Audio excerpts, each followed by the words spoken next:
जय जय नारायण नारायण हरि हरि। जय जय नारायण नारायण हरि हरि। तेरी लीला सबसे न्यारी न्यारी हरि हरि।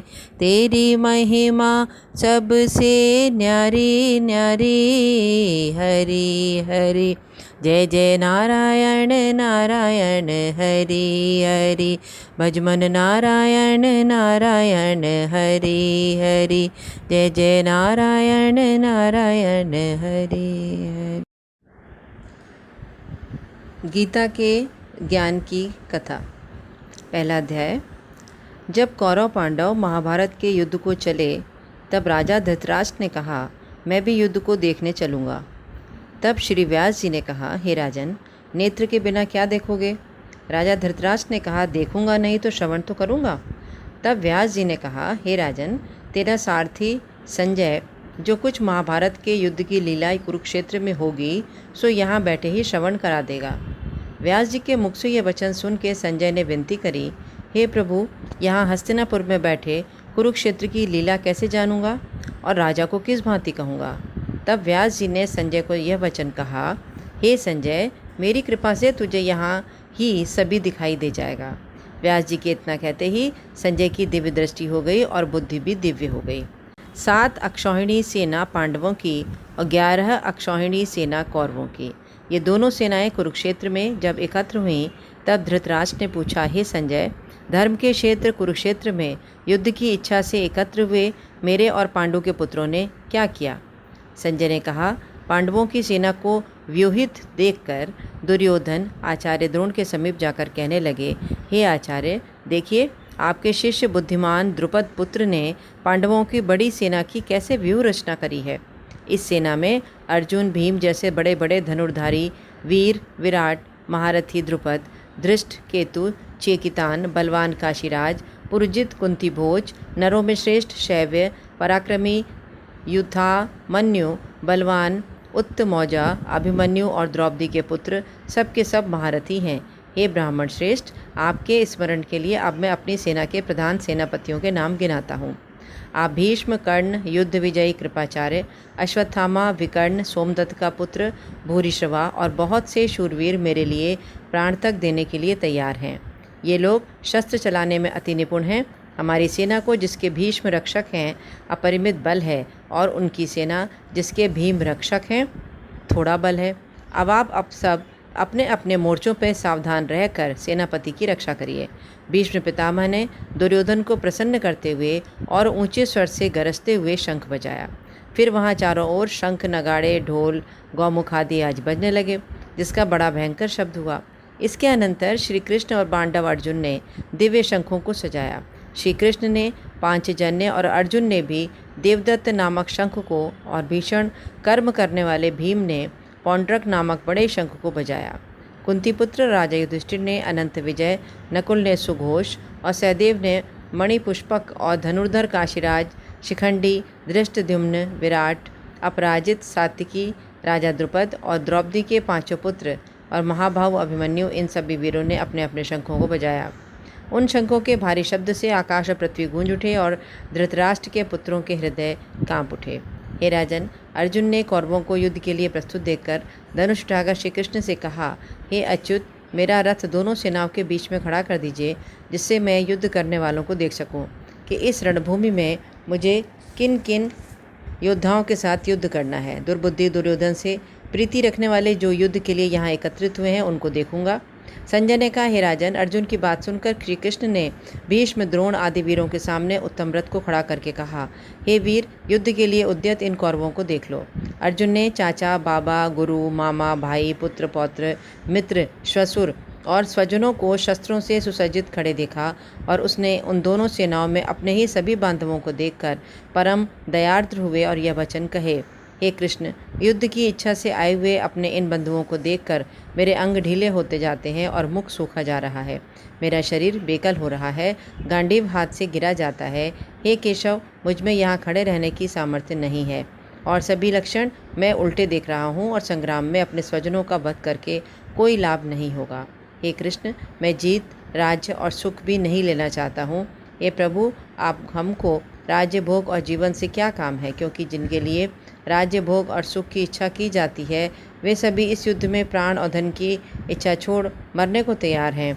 और आचार्य, पिता, पुत्र, पितामह, माता, माता, श्वशुर, पौत्र, साले और संबंधी ये सभी मुझे मारें तो भी हे मधुसूदन, मैं इन्हें मारने की इच्छा नहीं करूँगा।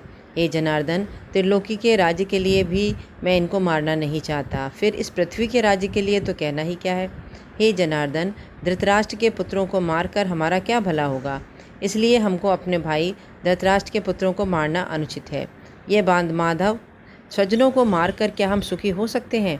ये सभी लोभ के वशीभूत हैं और कुल के नाश करने और मित्र दो करने में पाप को नहीं देखेंगे। कुल नाश के दोष को जानते हुए भी हमको इस पातक से क्यों नहीं दूर रहना चाहिए। कुल का नाश होने से कुल के प्राचीन धर्म नष्ट हो जाते हैं, फिर धर्म नाश होने से कुल में पाप बढ़ता है। हे कृष्ण, पाप से कुल की स्त्रियां व्यभिचारिणी होती हैं, जिससे वर्णशंकर संतानें उत्पन्न की जाती हैं। वो वर्णशंकर जिन पुरुषों ने कुल को नष्ट किया है उनको तथा उस कुल को नरक पहुँचाते हैं, क्योंकि श्राद्ध, तर्पण आदि बंद हो जाते हैं। वर्णशंकर बनाने वाले दोषों से कुल ध्वंसकों के जाति धर्म और कुल धर्म निरंतर नष्ट होते जाते हैं। हे जनार्दन, मैंने बारंबार सुना है कि कुल धर्म नष्ट होने से निश्चय नरकवास करना होता है। हाय, हम बड़ा पातक करने के लिए तैयार हैं। जो राज्य सुख के लोभ से स्वजनों को मारने की कोशिश कर रहे हैं, शस्त्रों को धारण किए हुए धृतराष्ट्र के पुत्र, यदि मुझे शस्त्र रहित और उपायहीन को रणभूमि में वध कर डालें तो मेरा बहुत कल्याण हो। संजय ने कहा, हे राजन, यह कहकर दुखित होकर अर्जुन ने धनुष बाण फेंक दिया और रथ के पिछले भाग में जा बैठा। अब सुनिए पहले अध्याय का महात्म्य।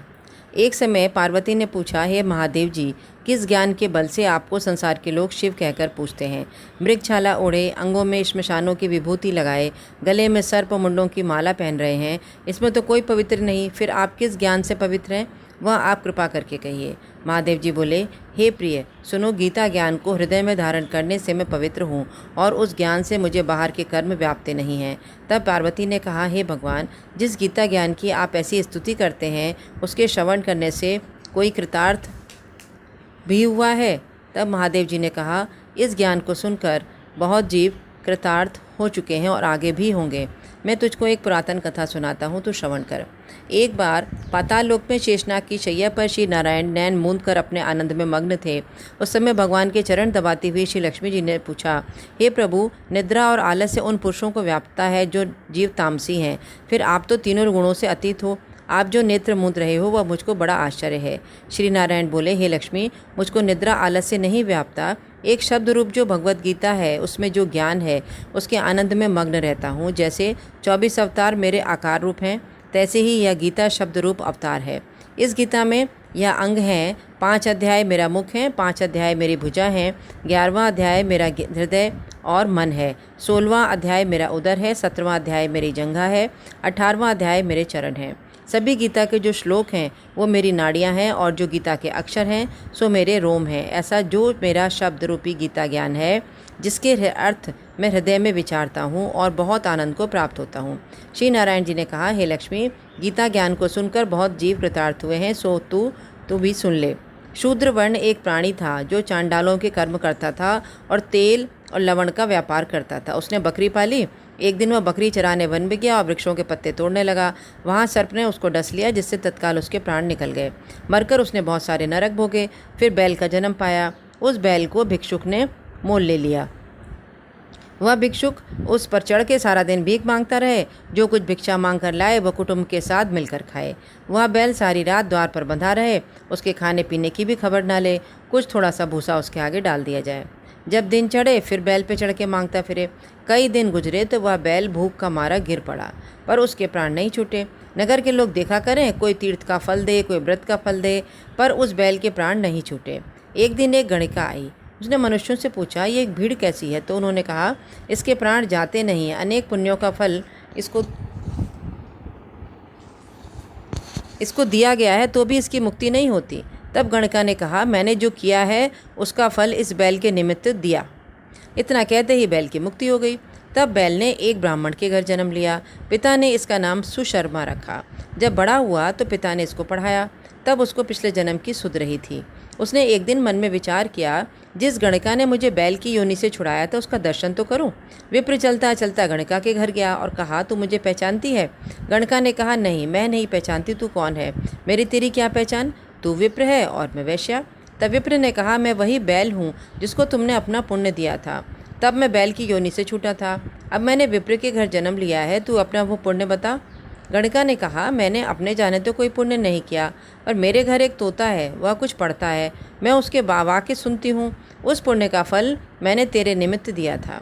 तब विप्र ने तोते से पूछा, तू सवेरे सवेरे क्या पढ़ता है? तोते ने कहा, मैं पिछले जन्म में विप्र का पुत्र था। पिता ने मुझे गीता के पहले अध्याय का पाठ सिखाया था। एक दिन मैंने गुरुजी से कहा, मुझको तुमने क्या पढ़ाया? तब गुरुजी ने मुझे शाप दिया कि तू सूआ हो जा। अब मैं सूआ हो गया। एक दिन एक फंदक मुझे पकड़कर ले गया। एक विप्र ने मुझे मोल ले लिया। वो विप्र भी अपने पुत्र को गीता का पाठ पढ़ाता था। तब मैंने भी वो पाठ सीख लिया। एक दिन विप्र के घर चोर घुस गए। उन्होंने धन प्राप्त नहीं हुआ तो पिंजड़ा उठा के ले गए। उन चोरों की मित्र थी ये गणिका। मुझको इसके पास ले आए, सो मैं नित्य गीता जी के पहले अध्याय का पाठ करता हूँ। वही ये गणिका सुनती है, पर इस गणिका की समझ में नहीं आता। जो मैं पढ़ता हूँ वही पुण्य तेरे निमित्त दिया था। सो हे लक्ष्मी, गणिका ने भी भले काम ग्रहण किए। नित्य प्रति स्नान करें, गीता के पहले अध्याय का पाठ करें, इससे उसकी मुक्ति हुई। श्री नारायण ने कहा, लक्ष्मी, जो कोई अजान कर भी गीता का पाठ करे या श्रवण करे उसको भी मुक्ति अवश्य मिलेगी। पाठ के अंत में गीता ज्ञान से जुड़ी कुछ पंक्तियों का हम मनन करते हैं। व्यर्थ चिंतित हो रहे हो, व्यर्थ डर कर रो रहे हो, व्यर्थ चिंतित हो रहे हो, व्यर्थ डर कर रो रहे हो।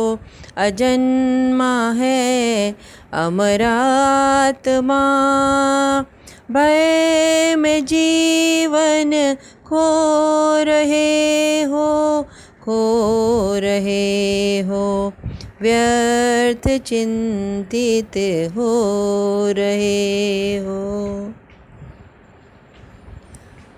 जो हुआ अच्छा हुआ, जो हो रहा अच्छा ही है, जो हुआ अच्छा हुआ, जो हो रहा अच्छा ही है।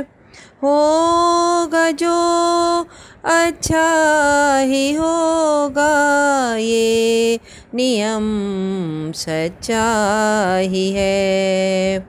कल भुला दो बोझ कल का, आज तुम क्यों ढो रहे हो। अजन्मा है अमरात्मा, भय में जीवन खो रहे हो, खो रहे हो, व्यर्थ चिंतित हो रहे हो।